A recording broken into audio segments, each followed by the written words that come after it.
வணக்கம் மக்களே, நான் உங்கள் மணிபாய் பேசுகிறேன். இன்றைக்கி என்ன பார்க்க போகிறோன்னா, ஏழ்மையாக வாழ்கிற இன்னொரு கோடீஸ்வரரை பற்றி பார்க்கலாம். யார் இவர்னா, ஸ்பெயின் நாட்டை சேர்ந்தவர். இவர் பேர் என்னன்னா எமான்சியோ ஒர்டிகோ. சரியா? இவர் யாருன்னு பார்த்தீங்கன்னா, ஸ்பெயின் நாட்டை சேர்ந்த ஒரு பிஸ்னஸ்மேன், மிகப்பெரிய பிஸ்னஸ்மேன். இவரோட பிராண்டை தெரியாதவங்களே இருக்க முடியாது. என்ன பிராண்ட்னா, ஜாரா ஃபேஷன் கலெக்ஷன் இருக்குல்ல, அது. அந்த கம்பெனி பல டிசைனாக ட்ரெஸ்ஸை வெளியாக்குன இவர். இந்த உலகமே இன்றைக்கி ரொம்ப ஃபேஷனாக ட்ரெஸ் போடுறாங்க. ஜாராவோட பயங்கரமாக இருக்கும். அந்த ட்ரெஸ் எல்லாம் வெளியாக்கணும். இவர் என்ன ட்ரெஸ் தெரியுமா போட்டிருப்பாரு? ஒரே ஒரு ஒயிட் ஷர்ட், ஒயிட் டிஷர்ட், இது மட்டும் தான். காலையில் அவர் வாக்கிங் வருவார்.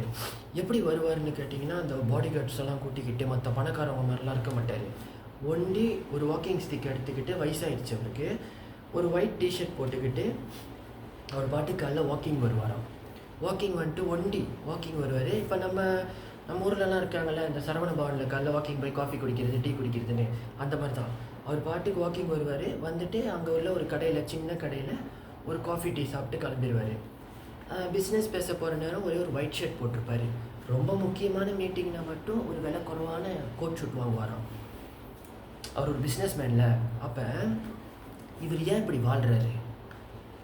இவரை ஏன் இப்படி பண்ணுறாரு? இவ்வளோ பெரிய கம்பெனி பாஸு ஒரு சாதாரண வாழ்க்கையை வாழணும் அப்படின்னு கேட்டப்ப இவர் என்ன சொல்கிறாருன்னா, பணம் என்றைக்கும் நம்மளோட கேரக்டரை மாற்றிடக்கூடாது, நம்மளை மாற்றிடக்கூடாது, நம்ம எப்போதும் ஏழ்மையாக அன்பாக தான் வாழணும் அப்படின்னு சொல்லிட்டு இவர் என்ன செஞ்சார் தெரியுமா?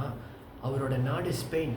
அந்த ஸ்பெயின் நாட்டுக்காக மொத்த காசையும் தூக்கி கொடுத்துட்டாருங்க. அவர் சம்பாதிச்ச காசெல்லாம் ஸ்பெயின் நாட்டு வளர்ச்சிக்காக. யோசிச்சு பாருங்களேன், எப்படியாப்பட்ட ஒரு மனுஷன், இவ்வளோ சம்பாதிச்சு மிகப்பெரிய ஒரு கோடீஸ்வரர்.